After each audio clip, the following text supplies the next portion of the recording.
Hey guys, Tuesday morning புது வீட்டிலேருந்து காலையில் எந்திரிச்சு வெளியே வந்தோன்னா வீட்டுக்கு ஆப்போசிட் இருக்க தென்னந்தோப்பில் தென்னை மரத்துக்குலாம் தண்ணி பாய்ச்சிட்டு இருந்தாங்க. பார்க்கவே செம சூப்பராக இருந்துச்சு. அதை பார்த்துக்கிட்டே இருந்தேன். நான் எந்திரிச்சு கொஞ்ச நேரத்துலேயே செல்லியாவும் கூட எந்திரிச்சு வந்துட்டான். அப்புறம் அவனுக்கு பால்லாம் கலக்கி கொடுத்துட்டு அவனோட வந்து கொஞ்ச நேரம் டைம் ஸ்பெண்ட் பண்ணிவிட்டு வெயிலில் கூட்டிகிட்டு போகலான்ட்டு வெளியே வந்து பால்கனிலே நல்லா வெயில் அடிச்சிச்சு. அதனால் டாய்ஸ்லாம் எடுத்து வச்சு அவனை கொஞ்ச நேரம் வெயிலில் உட்கார வச்சு அவனோட விளையாடிட்டு இருந்தேன். கொஞ்ச நேரம் தான் என் கூட விளையாடிட்டு இருந்தான். அதுக்குள்ளே போர் அடிச்சிச்சு போல இருக்குது. அதனால் அவன் தனியாக விளையாட ஆரம்பிச்சிட்டான். சரி, அவங்க தாத்தா கூட இருந்தாங்களா, அதனால் அவங்க தாத்தா கிட்ட செல்லியாவை விட்டுட்டு அப்படியே வீடு மட்டும் பெருக்கி விட்டுறலாம் அப்படின்னு சொல்லிட்டு வீடு பெருக்கி விட்டேன். அடுத்து பிரேக்ஃபாஸ்ட்டுக்கு உப்புமா செஞ்சுருந்தாங்க.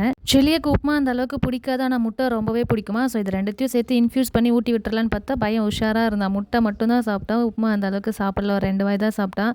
நானும் என்னமோ பண்ணி பார்த்தேன், சரியாக சாப்பிடல, சரின்ட்டு விட்டுட்டேன். என் வீடு ஷிஃப்ட் ஆனதுக்கப்புறம் எல்லா வேலையும் ஒரே டைமில் செய்யாமல் ஒரு நாளைக்கு ஒரு வேலை செஞ்சுட்டு இருந்தேன். இன்றைக்கி வந்து பார்த்திங்கன்னா எங்களோட பேக்கில் இருந்த ட்ரெஸ்லாம் எடுத்து வார்ட்ரோபில் அடுக்கி வச்சது தான். ஸோ பேக்லேருந்து எடுத்து யூஸ் பண்ணுறதுக்கு ரொம்ப சிரமமாக இருந்துச்சு. அதனால் அந்த வேலையை இன்றைக்கி முடிச்சு வச்சுட்டேன்.